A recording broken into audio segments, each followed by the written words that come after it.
चलो फटाफट जुड़ जाइए भैया। तो आज हम एक्सटेंशन के कुछ इंपॉर्टेंट क्वेश्चंस जो है इनको देखने जा रहे हैं और फटाफट थोड़ा आंसर स्पीड से देने की कोशिश करना, ठीक है, ध्यान रखना। सबसे पहला जो क्वेश्चन है मैं आपको ऐसे फैक्ट बताते जाऊंगा जहां पर आपको सबसे ज्यादा कंफ्यूजन होता है और अभी तक आप कंफ्यूजन में ही हो। तो चूंकि एग्जाम के पहले ये क्वेश्चन जो है एक बार समझ लोगे तो आपको बहुत फायदा होगा। तो फर्स्ट क्वेश्चन हमारा है एक्सटेंशन शब्द किस भाषा का शब्द है। अब यहां पर आप एक्सटेंशन और कोऑपरेटिव शब्द में बहुत कंफ्यूजन होते हो कि कोऑपरेटिव कहाँ का शब्द है, एक्सटेंशन कहाँ का शब्द है। तो ध्यान रखना भैया, कोऑपरेटिव जो शब्द है वो कहाँ का है, तो वो इंग्लैंड का है। बट दूसरा अगर हम देखें एक्सटेंशन शब्द जो है इसकी उत्पत्ति यूएसए अमेरिका से हुई है। तो सबसे पहला क्वेश्चन तो आपको पूछा है कि एक्सटेंशन शब्द किस भाषा का शब्द है। तो ग्रीक, लैटिन, इंग्लिश या रोमन, फटाफट बताइए एक्सटेंशन कौन सी भाषा का शब्द है। तो एक्सटेंशन जो है ये बिल्कुल करेक्ट लैटिन भाषा का शब्द है। ये दो शब्दों से मिलकर बना है, एक्स और टेंसिस। एक्स मतलब होता है आउट और टेंसिस मतलब होता है स्ट्रेचिंग, स्ट्रेचिंग आउट, बाहर की ओर फैलाना, ठीक है। इसका मतलब क्या होता है, बाहर की ओर फैलाना। तो बिल्कुल ध्यान रखना ये एक्स और टेंसिस दो शब्दों से मिलकर बना, ये दोनों ही शब्द लैटिन वर्ड होते हैं, ठीक है, ध्यान रखना, बहुत बढ़िया। जबकि अगर यहां पर आपको कोऑपरेटिव शब्द आ जाए तो कोऑपरेटिव फट से आप लगा देना भैया वो कहाँ का है, तो वो इंग्लैंड या ब्रिटेन का, ठीक है, ध्यान रखना। नेक्स्ट अगला, एक्सटेंशन शब्द किसने दिया। एक्सटेंशन शब्द लैटिन शब्द है एक्स और टेंसिस। एक्स मतलब आउट, टेंसिस मतलब स्ट्रेचिंग, फैलाना। यहां पर आपको दिया है एक्सटेंशन शब्द, एक्सटेंशन को हिंदी में प्रसार कहा जाता है। क्या बोलते हैं, प्रसार, ठीक है। शब्द किसने दिया है, जेपी लिगन्स ने, जेम्स स्टाउट ने, मैककार्थी ने या नन ऑफ दीज। किसने दिया है एक्सटेंशन शब्द। ध्यान रखना भैया, एक्सटेंशन के जनक भले ही आप जेपी लिगन्स को बोल दो, बट ये शब्द जो दिया है मैककार्थी ने दिया है। किसने, मैककार्थी, बिल्कुल करेक्ट। एक्सटेंशन शब्द किसने दिया है, मैककार्थी ने दिया है। जेपी लिगन्स को फादर ऑफ एक्सटेंशन कहा जाता है यूएसए के संदर्भ में, ठीक है। ये अगर सीधा पूछ लिया जाए कि एक्सटेंशन के जनक कौन है तो जेपी लिगन्स हैं, ठीक है। दूसरा अगर आपको पूछ लिया जाए कि एक्सटेंशन यूनिवर्सिटी या यूनिवर्सिटी एक्सटेंशन के जनक कौन है तो वो जेम्स स्टाउट हैं, ठीक है। एक्सटेंशन के जनक जेपी लिगन्स हैं और एक्सटेंशन यूनिवर्सिटी के जो जनक हैं वो कौन है, जेम्स स्टाउट हैं। जबकि एक्सटेंशन शब्द दिया है मैककार्थी ने। इसके अलावा और भी आपको पूछा जा सकता है कि भारत में एक्सटेंशन के जनक किनको कहा जाता है, तो भारत में एक्सटेंशन के जनक हैं doctor K. N.. Singh.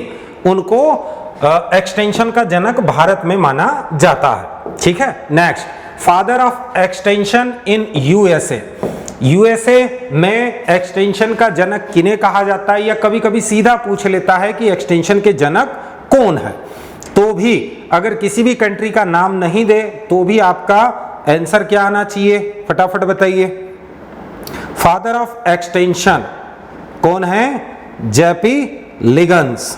Sir plant practice के क्वेश्चन भी शामिल करें प्लीज। हाँ वो भी आएंगे, आप निश्चिंत रहें, ठीक है, वो भी आएंगे। अभी एक एक टॉपिक के क्वेश्चन में थोड़ा रिवाइज करवा दूं तो ध्यान रखना। जेम्स स्टाउट जो हैं वो क्या है, एक्सटेंशन यूनिवर्सिटी के जनक हैं। जेपी लिगन्स एक्सटेंशन के जनक हैं। और इंडिया में अगर आपको बोल दे तो इंडिया में डॉक्टर के.एन. सिंह को एक्सटेंशन का जनक कहा जाता है। तो यहां आपका करेक्ट आंसर आएगा जेपी लिगन्स, ठीक है, ध्यान रखना। नेक्स्ट अगला क्वेश्चन देखते हैं, एक्सटेंशन शब्द की शुरुआत किस देश से हुई। एक्सटेंशन शब्द जो है इसकी उत्पत्ति कौन से देश से हुई, ये मैंने पहले ही आपको समझाया कि कोऑपरेटिव और एक्सटेंशन ये दो शब्दों में अधिकतर स्टूडेंट कंफ्यूज हो जाता है, ठीक है। तो एक्सटेंशन शब्द लैटिन शब्द है, एक्स और टेंसिस से बना है, साथ ही साथ इसका मतलब होता है आउट स्ट्रेचिंग। और एक्सटेंशन शब्द की जो शुरुआत हुई है, उत्पत्ति हुई है, वो कहां से हुई है, कौन से देश से हुई है, फटाफट बताइए। एक्सटेंशन की उत्पत्ति, फटाफट बताइए भैया। फिर गलत भैया, कोऑपरेटिव शब्द इंग्लैंड से, ठीक है, एक्सटेंशन शब्द यूएसए से। बट आपको अगर एक क्वेश्चन और आगे आएगा, मैं अभी नहीं बताऊंगा, नहीं तो सब गड़बड़ हो जाएगा, ठीक है। एक्सटेंशन एजुकेशन शब्द अलग है, ठीक है, एक्सटेंशन शब्द अलग है, एक्सटेंशन एजुकेशन शब्द अलग है, ठीक है, ध्यान रखना। तो एक्सटेंशन, यहां पर एक्सटेंशन का केवल बोला है, तो एक्सटेंशन शब्द की उत्पत्ति हुई है यूएसए, यूनाइटेड स्टेट अमेरिका, ठीक है, ध्यान रखना। फिर नेक्स्ट अगला क्वेश्चन हम देखते हैं, father of extension in India. ये तो अभी शायद टेट के एग्जाम में पूछा भी था कि भारत में प्रसार के जनक कौन कहे जाते हैं, एक्सटेंशन के जनक कौन कहे जाते हैं, बताइए। जेपी लिगन्स, K N. Singh, OP Dhama, R L. Singh, फटाफट बताइए कौन। बिल्कुल करेक्ट। कौन कहे जाते हैं भारत में एक्सटेंशन के जनक? Doctor K. N.. सिंह, इनको भारत में एक्सटेंशन का जनक कहा जाता है, बिल्कुल करेक्ट। नेक्स्ट अगला देखते हैं, एक्सटेंशन एजुकेशन शब्द की शुरुआत हुई। अब देखो, एक्सटेंशन की शुरुआत तो आपने बोला था यूएसए से हुई, ठीक है, बट एक्सटेंशन एजुकेशन, प्रसार शिक्षा की शुरुआत कहां से हुई? तो ये ध्यान रखना भैया, प्रसार शिक्षा शब्द की शुरुआत कहां से हुई? ये कैम्ब्रिज विश्वविद्यालय, कैम्ब्रिज यूनिवर्सिटी से हुई 1873 में। कब? 1873। एक्सटेंशन एजुकेशन, एक्सटेंशन की उत्पत्ति तो यूएसए से हुई, बट एक्सटेंशन एजुकेशन शब्द की उत्पत्ति जो हुई है वो हुई है इंग्लैंड से। कब? 1873 में सबसे पहले एक्सटेंशन एजुकेशन शब्द का उपयोग जो है वो कैम्ब्रिज यूनिवर्सिटी इंग्लैंड में किया गया था, ठीक है, ध्यान रखना। नेक्स्ट अगला देखते हैं, मेथड डेमोन्स्ट्रेशन, विधि प्रदर्शन के जनक कहे जाते हैं। आपको पता होना चाहिए कि प्रसार की सबसे अच्छी मेथड जो है वो कौन सी है? वो डेमोन्स्ट्रेशन है। इसका प्रभाव भी ज्यादा होता है और सबसे अच्छी विधि मानी जाती है। सबसे पुरानी विधि भी यही है, डेमोन्स्ट्रेशन या प्रदर्शन। प्रदर्शन तीन प्रकार के होते हैं, एक मेथड डेमोन्स्ट्रेशन होता है, रिजल्ट डेमोन्स्ट्रेशन होता है और एक नेशनल डेमोन्स्ट्रेशन या कंपोजिट डेमोन्स्ट्रेशन होता है। यहां पर आपको बताना है मेथड डेमोन्स्ट्रेशन या विधि प्रदर्शन के जनक किन्हें कहा जाता है? उन्हें ही कहेंगे जिन्होंने सबसे पहले डेमोन्स्ट्रेशन का कंसेप्ट दिया था। किसने दिया था सबसे पहले डेमोन्स्ट्रेशन का कंसेप्ट? डेमोन्स्ट्रेशन का कंसेप्ट दिया था सीमेन ए नेप ने। कब दिया था? 1885 में, 1885 में। और इन्हीं को कहा जाता है मेथड डेमोन्स्ट्रेशन का जनक, ठीक है। कभी कभी क्वेश्चन यहां से घुमा देता है कि प्रसार शिक्षा की सबसे प्रभावी विधि या सबसे अच्छी विधि कौन सी मानी जाती है? तो डेमोन्स्ट्रेशन ही मानी जाती है, जो कि सबसे पहले डेमोन्स्ट्रेशन का कंसेप्ट ही दिया था किसने? सीमेन अ नेप ने, ठीक है, 1885 में। इसके अलावा रिजल्ट डेमोन्स्ट्रेशन भी होता है, ठीक है, आगे हम देखेंगे इसके क्वेश्चन। नेक्स्ट, भारत में प्रसार शिक्षा या एक्सटेंशन एजुकेशन की पढ़ाई कब शुरू हुई? बताइए भैया, भारत में एक्सटेंशन की पढ़ाई कब शुरू हुई? 1956, बिहार, भागलपुर, साबोर, भागलपुर, बिहार, 1956, बिल्कुल। भारत में एक्सटेंशन को एज ए सब्जेक्ट पढ़ाना कब शुरू किया गया था? तो ये 1956 से शुरू किया गया था। कहां से? तो जो भागलपुर, बिहार, साबोर, बिहार में एक जगह है, कौन सा? भागलपुर, वहां की यूनिवर्सिटी, अगर आप साबोर एक जगह है जहां की भागलपुर यूनिवर्सिटी है, सबसे पहले वहां पर एक्सटेंशन की पढ़ाई की शुरुआत हुई थी, ठीक है। तो सी वाला आंसर आपका करेक्ट है। नेक्स्ट अगला 1956 में। नेक्स्ट, यूनिवर्सिटी एक्सटेंशन के जनक कहे जाते हैं। देखो, एक्सटेंशन के जनक लिगन्स हैं, भारत में एक्सटेंशन के जनक डॉक्टर के.एन. सिंह है, ठीक है। एक्सटेंशन शब्द मैकार्थी ने दिया, ये सब हम पढ़ चुके हैं। अब आपको बताना है कि यूनिवर्सिटी एक्सटेंशन के जनक किसे कहा जाता है? बिल्कुल, जेम्स स्ट्राउट को। किसको कहा जाता है? जेम्स स्ट्राउट को यूनिवर्सिटी एक्सटेंशन का जनक कहा जाता है। बहुत बढ़िया। सीमेन ए नेप को मेथड डेमोस्ट्रेशन का जनक कहा जाता है। मेथड डेमोस्ट्रेशन का जनक सीमेन नेप 1885। सबसे पहले सीमेन नेप ने ही 1885 में क्या दिया था, डेमोस्ट्रेशन का कंसेप्ट दिया था। ठीक है, तो यहां पर करेक्ट आंसर आपका जो है जेम्स स्ट्राउट है। नेक्स्ट, प्रसार शिक्षा या एक्सटेंशन एजुकेशन के कितने चरण होते हैं, कितने स्टेप्स होते हैं भैया एक्सटेंशन एजुकेशन के?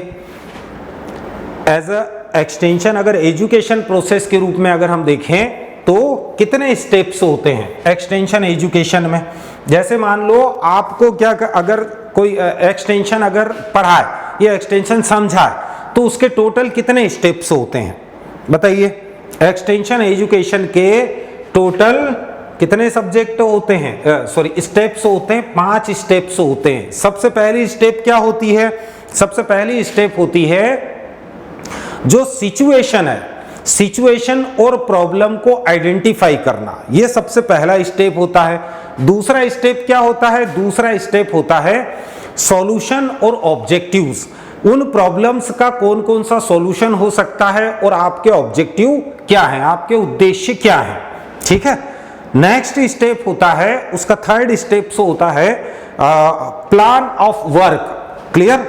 टीचिंग प्लान ऑफ वर्क, मतलब आपको पूरा का पूरा जो है टीचिंग जो वर्क होगा उसका पूरा प्लान तैयार करना है।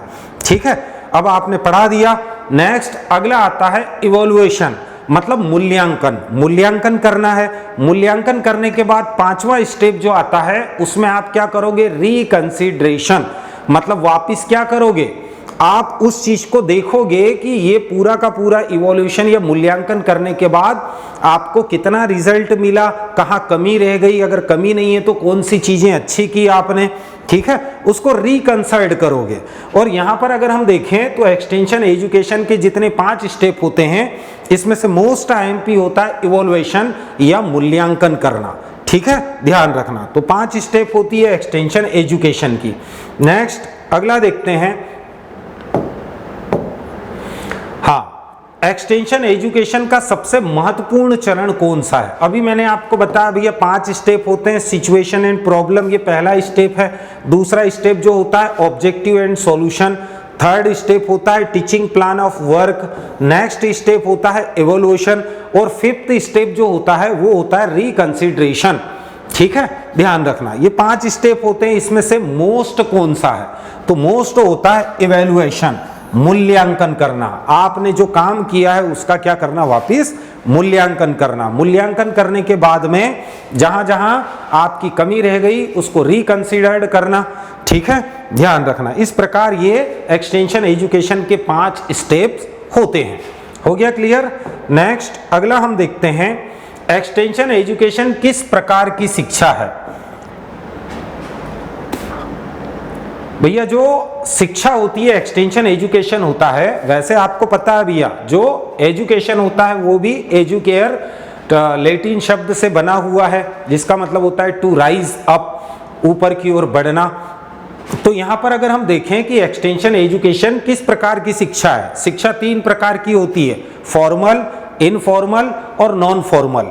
ठीक है, 3 प्रकार की शिक्षा होती है। फॉर्मल का मतलब क्या होता है? फॉर्मल का मतलब आप स्कूल कॉलेज के अंदर जो पढ़ते हो वो फॉर्मल है।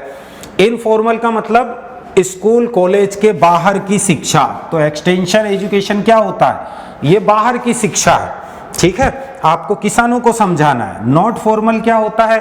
किसी विशेष उम्र के स्टूडेंट या विशेष उम्र के लोगों को एक स्पेशल तरीके से अगर पढ़ाया जाए, जैसे अगर हम बोले कि प्रौढ़ शिक्षा, तो वो किस में आती है? नॉन फॉर्मल में आती है। तो शिक्षा 3 प्रकार की होती है, फॉर्मल, इनफॉर्मल, नॉन फॉर्मल। यहां पर अगर हम देखें तो जो एक्सटेंशन एजुकेशन होता है वो इनफॉर्मल टाइप का एजुकेशन होता है, बाई डायरेक्शनल होता है या 2 वे प्रोसेस का होता है, साथ ही साथ फ्लेक्सिबल होता है। ये सब प्रॉपर्टी आपने पढ़ी है। नेक्स्ट, एग्रीकल्चर एक्सटेंशन का वर्तमान स्वरूप यूएसए द्वारा बताया गया।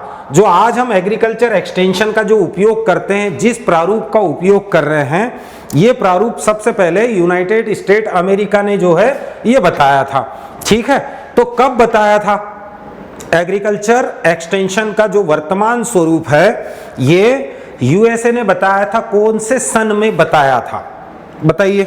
और अमेरिका ने इसको एग्रीकल्चर एक्सटेंशन को जो रिकॉग्नाइज्ड किया था उसके लिए एक्ट बनाया था, स्मिथ लीवर एक्ट। कब बनाया था? 1914 में, 1914 में बनाया था स्मिथ लीवर एक्ट, ठीक है, किसको? एग्रीकल्चर एक्सटेंशन को रिकॉग्नाइज्ड करने के लिए, ठीक है। बताइए कब? 1908 में। कौन सा करेक्ट आंसर है? 1908 में। आज जो हम एग्रीकल्चर एक्सटेंशन पढ़ रहे हैं ये कब अस्तित्व में आया, ये इसका जो वर्तमान स्वरूप है ये कब अस्तित्व में आया था? ये आया था 1908 में, ठीक है। एक्सटेंशन तो पहले आ गया था बट एग्रीकल्चर एक्सटेंशन की हम बात कर रहे हैं। और स्मिथ लीवर एक्ट जो कानून बना था, जो एग्रीकल्चर एक्सटेंशन को रिकॉग्नाइज्ड करने के लिए बनाया था अमेरिका ने, वो कब बनाया था? 1914 में। या कभी कभी पूछ लेता है कि एग्रीकल्चर एक्सटेंशन को कौन से सन में रिकॉग्नाइज्ड किया था यूएसए ने, तो वर्तमान स्वरूप तो 1908 में दिया, बाद में 1914 में एक एक्ट बनाया स्मिथ लीवर एक्ट, और उस एक्ट को बनाया 1914 में, और यहीं से एग्रीकल्चर एक्सटेंशन को यूएसए ने रिकॉग्नाइज्ड कर दिया, ठीक है, ध्यान रखना। नेक्स्ट, हाँ, आप थोड़ा कंफ्यूज हो रहे हो भैया, भारत में एक्सटेंशन की जो शुरुआत हुई थी वो 1920 से हुई थी। कब? जब गुड़गांव प्रोजेक्ट की शुरुआत हुई थी। गुड़गांव प्रोजेक्ट एफएल ब्राइने के द्वारा शुरू किया गया था सन 1920 में। बस वहीं से एक्सटेंशन की शुरुआत जो है वो भारत में हो चुकी थी, ठीक है, ध्यान रखना। नेक्स्ट, अगला, भारत में एक्सटेंशन की शुरुआत मुख्यतः मानी जाती है। भारत में एक्सटेंशन कब शुरू हुआ बताइए?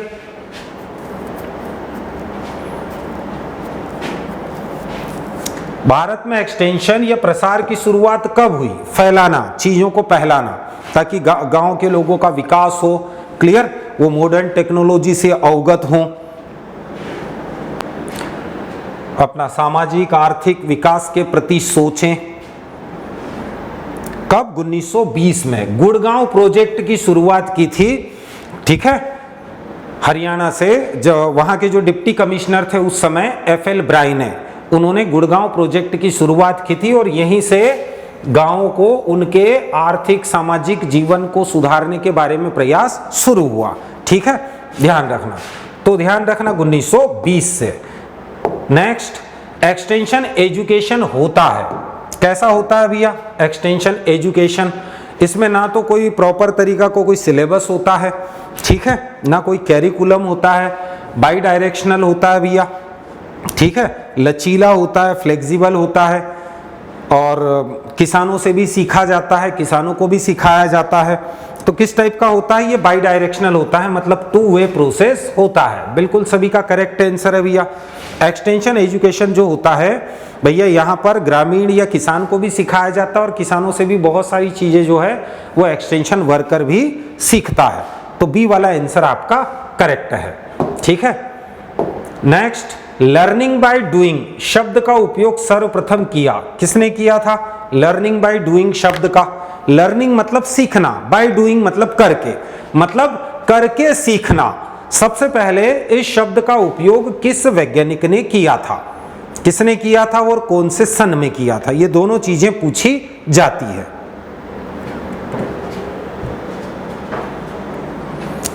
बिल्कुल, बहुत बढ़िया। किसने? जोहन डेवे ने 1966 में। जोहन डेवे बोलो, डेवी बोलो, आपकी इच्छा है। इन्होंने सबसे पहले क्या किया था? लर्निंग बाय डूइंग शब्द का उपयोग किया था। और ये लर्निंग बाय डूइंग शब्द जो है ये किसका प्रिंसिपल है? तो आपको पता है मेथड डेमोन्स्ट्रेशन का सिद्धांत है। मेथड डेमोन्स्ट्रेशन में यही तो करते हैं, लर्निंग बाय डूइंग, आया ना समझ में, करके ही सीखा जाता है, ठीक है। और ईयर भी याद रखना 1966। एफएल ब्राइने, इन्होंने गुड़गांव प्रोजेक्ट की शुरुआत की थी। स्पेंसर हेंच, इन्होंने त्रावणकोर केरल में सबसे पहले मार्थेंडम प्रोजेक्ट चलाया था, ठीक है, लेकिन ईयर उसका जो है शायद 1928 है। अल्बर्ट मेयर, आपको पता होना चाहिए, इटावा पायलट प्रोजेक्ट की शुरुआत की थी अल्बर्ट मेयर ने 1948 में, ठीक है, कहां पर? उत्तर प्रदेश का जो महवा गांव है वहां पर 64 गांवों को एक साथ करके इन्होंने कौन सी आपका इटावा पायलट प्रोजेक्ट की शुरुआत की थी। ठीक है, ध्यान रखना। नेक्स्ट अगला हम देखते हैं, हाँ, basic philosophy of extension education, how to think not what to think was given by. देखो, जो एक्सटेंशन एजुकेशन की जो बेसिक फिलोसफी है, ठीक है, ये बेसिक फिलोसफी जो दी थी, बेसिक फिलोसफी मतलब एक्सटेंशन एजुकेशन में आप गांव के व्यक्ति या किसान को क्या सिखाते हो, तो हम मेन पर्पस होता है इसका क्या होता है, हाउ टू थिंक, मतलब सोचने का तरीका सिखाते हैं। हम ये नहीं सिखाते कि व्हाट टू थिंक, आप क्या सोचो, ये नहीं सिखाया जाता। आया ना समझ में? एक्सटेंशन एजुकेशन का मेन बेसिक फिलोसफी यही है, क्या कि कैसे सोचा जाए ताकि आर्थिक सामाजिक जीवन स्तर को ऊंचा उठाया जाए, न कि ये कि क्या सोचना है, क्या भाई क्या सोचना है ये नहीं है इसका फिलोसफी। फिलोसफी क्या है? What to how to think, कैसे सोचा जाए ताकि चीजों को अच्छे तरीके से हम कर सकें। ठीक है, ये बेसिक फिलोसफी जो है एक्सटेंशन एजुकेशन की, ये किसने दी थी? How to think not what to think. ठीक है, किसने दी थी? फटाफट बताइए। किसले और हार्ने ने, बिल्कुल 1966 में, 1966 में किसले और हार्ने नामक जो वैज्ञानिक थे, इन्होंने एक्सटेंशन एजुकेशन की बेसिक फिलोसफी दी थी कि एक्सटेंशन एजुकेशन का जो बेसिक फिलोसफी रहेगा वो क्या है? How to think not what to think. तो क्वेश्चन का आंसर भी पूछ सकता है, आंसर का क्वेश्चन भी पूछ सकता है, कभी कभी उल्टा भी दे सकता है। किसले एंड हार्ने ने एक्सटेंशन एजुकेशन के लिए जो बेसिक फिलोसफी दी थी वो कौन सी है? ठीक है, ध्यान रखना। नेक्स्ट अगला देखते हैं, प्रभावी शिक्षण या इफेक्टिव लर्निंग के कितने आवश्यक तत्व होते हैं? इफेक्टिव लर्निंग के कितने आवश्यक तत्व होते हैं भैया? फटाफट बताइए।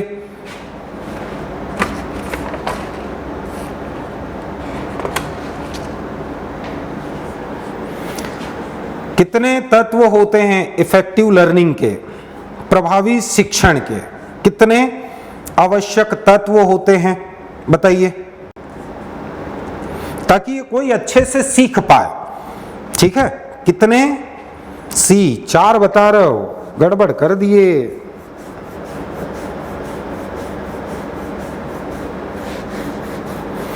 भैया 5 होते हैं। कितने होते हैं? 5 होते हैं। कितने होते हैं? 5 होते हैं। कौन कौन सा होता है?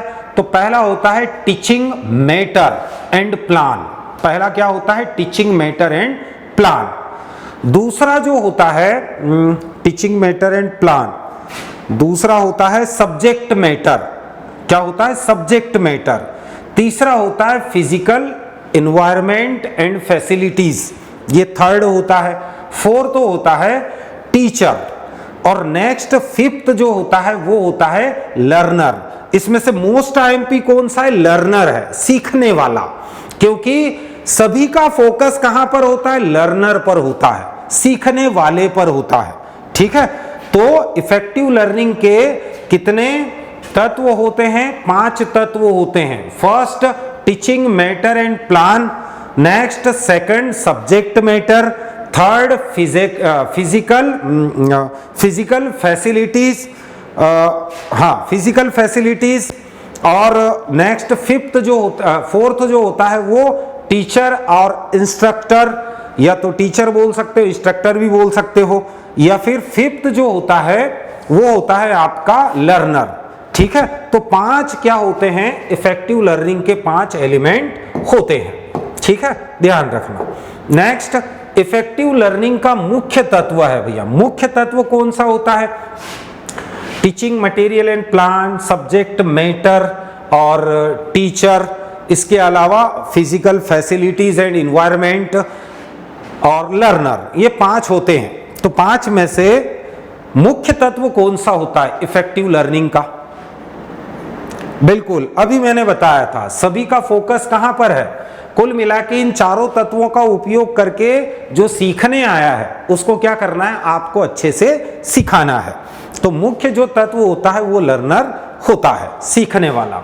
ठीक है, नेक्स्ट अगला देखते हैं, प्रशिक्षण या टीचिंग के कितने चरण होते हैं? ये तो सबको पता होगा भैया, टीचिंग के कितने चरण होते हैं, आप सभी लोगों ने पढ़ा होगा, एड कास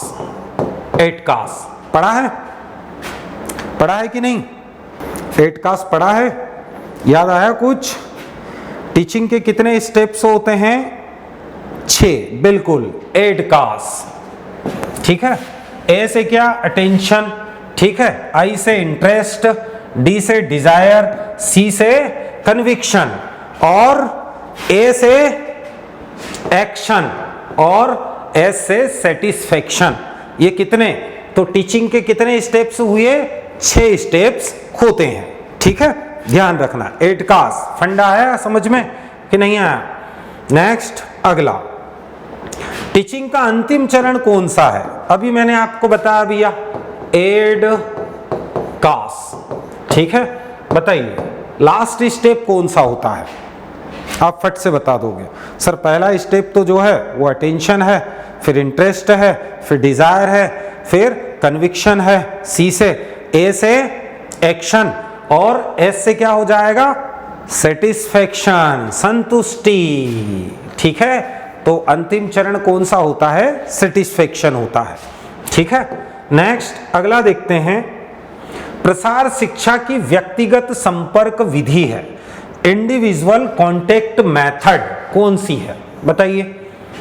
प्रसार शिक्षा की या प्रशिक्षण की, टीचिंग की मेथड्स होती है ना, 3 मेथड्स है भैया। कौन कौन सी? वो तो स्टेप पढ़ी हमने 6, बट मेथड्स कौन कौन सी है टीचिंग की? ठीक है, प्रशिक्षण की कौन कौन सी मेथड्स होती है? एक तो आपका जो होता है इंडिविजुअल कांटेक्ट मेथड, दूसरा आपका होता है ग्रुप कांटेक्ट मेथड, और थर्ड आपका जो होता है वो होता है मास या कम्युनिटी कांटेक्ट मेथड। इसमें अगर हम देखें तो इंडिविजुअल का मतलब होता है एक व्यक्ति से पर्टिकुलर पर्सनली आमने सामने जाकर क्या करना? उसको पढ़ाना, टीच करना। दूसरा जो है वो ग्रुप कांटेक्ट मेथड का मतलब होता है 2 से लगा के 30 व्यक्तियों का जो ग्रुप है, खास करके स्पेशली 20 से 25 व्यक्ति एक एवरेज, इन व्यक्तियों को क्या करना? टीच करना। किसमें? ग्रुप कांटेक्ट मेथड में। और मोर देन 30, अगर 30 से ज्यादा होते हैं तब उसको कहा जाता है मास या कम्युनिटी टीचिंग मेथड या कांटेक्ट मेथड। तो बताइए कौन सा है? होम एंड फॉर्म विजिट, आप घर जाके उनसे मिलो या फॉर्म पे जाके विजिट करो। ठीक है, उसको बुलाओ भैया, कांटेक्ट करो, कॉल करो, आप मोबाइल लगाओ या पर्सनल आप कॉल करो, ऑफिस का कॉल करो, XYZ। ठीक है, या पर्सनली लेटर लिख के आप उसको भेजो और विजिट कराने बुलाओ। किसान कॉल सेंटर, ये भी पर्सनली क्या होता है? इंडिविजुअली क्या होता है? कांटेक्ट होता है। रिजल्ट डेमोन्स्ट्रेशन, ये भी क्या होता है? पर्सनली कांटेक्ट होता है। तो यहां करेक्ट आंसर क्या आ जाएगा? All of these. बिल्कुल, तो कौन सा करेक्ट आंसर है? All of these. ठीक है, लेटर भी इसी में आता है। नेक्स्ट, निम्न में से कौन सी समूह संपर्क विधि है? अब आपको बताना है समूह संपर्क विधि मतलब ग्रुप कांटेक्ट मेथड। इसमें 2 से लगा के 30 व्यक्तियों का ग्रुप हो सकता है। ठीक है, बताइए। एक तो मेथड डेमोन्स्ट्रेशन है जो कि सिमेने नेप ने दिया था, और पैनल है, ठीक है, और सेमिनार है, और उपरोक्त सभी। बताइए। तो 2 से 3 व्यक्तियों का, 2 से 30 व्यक्तियों का जो ग्रुप्स होता है उसमें अगर हम देखें तो ये सभी उसी में फिट बैठ रहे हैं। ठीक है, और ये आमने सामने फेस टू फेस इनसे क्या होता है? टीचिंग होता है। तो ये ऑल ऑफ दीज है। ठीक है, बिल्कुल ध्यान रखना, ये पूछा जाता है, ये मेथड्स को बिल्कुल क्लियर कर लेना भैया। ठीक है, तो ठीक है, आज के हमारे क्वेश्चंस जो है वो समाप्त होते हैं। कुछ सीखने को मिला आपको? कुछ समझ में आया? एक्सटेंशन, ये सब महत्वपूर्ण क्वेश्चन है भैया, इनको अगर एक बार आप समझ लोगे, ठीक है, और एक बार आप स्टडी कर लो तो बिल्कुल आप अपनी समझ से फिर क्या करोगे? क्वेश्चन को बना सकते हो। तो ठीक है, मिलेंगे नेक्स्ट वीडियो में। तब तक के लिए व्यस्त रहो, मस्त रहो, आनंद में रहो, बढ़िया 3 टाइम दबा के खाओ और अपनी पढ़ाई को ऐसे ही करते रहो। तो मिलेंगे नेक्स्ट वीडियो में, तब तक के लिए शुभ रात्रि और जय हिंद।